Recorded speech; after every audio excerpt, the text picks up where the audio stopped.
बिस्मिल्लाहिर्रहमानिर्रहीम। आज आपको अपडेट देना चाहूँ कि आज की केसेस की क्या अपडेट है। आज एक तो सुप्रीम कोर्ट के अंदर क्वेटा वाला मुकदमा, जैसा कि आपको पता है कि वकील वहाँ कत्ल होते हैं और FIR खान साहब के ऊपर मशवरे की दे दी जाती है।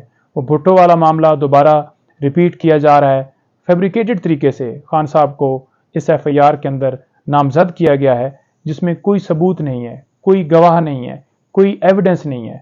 लिहाजा वो भी सुप्रीम कोर्ट में है और उसके साथ साथ तोशाखाना वाला केस 12 बजे समाअत वहाँ पर होगी हाई कोर्ट में और 2 बजे समाअत सुप्रीम कोर्ट के अंदर होगी।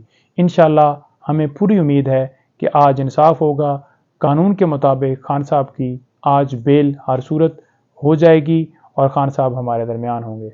दूसरा, हमने प्रोटेक्शन मांगी है सुप्रीम कोर्ट से कि खान साहब को किसी मुकदमे में चाहे मालूम हो चाहे नामालूम हो गिरफ्तार ना किया जाए, क्योंकि उनके साथ आइन कानून के साथ ट्रीट नहीं किया जा रहा। तो लिहाजा फेयर ट्रायल का हक जो है वो आइन का आर्टिकल 10 वाज़ह देता है, तो फेयर ट्रायल देना चाहिए और उन्हें प्रोटेक्शन मिलनी चाहिए। ये सारे मुकदमात आप सबको पता है झूठे हैं, फैब्रिकेटेड हैं और उन्हें प्रोटेक्शन जो है वो उनका हक है और उन्हें मिलनी चाहिए।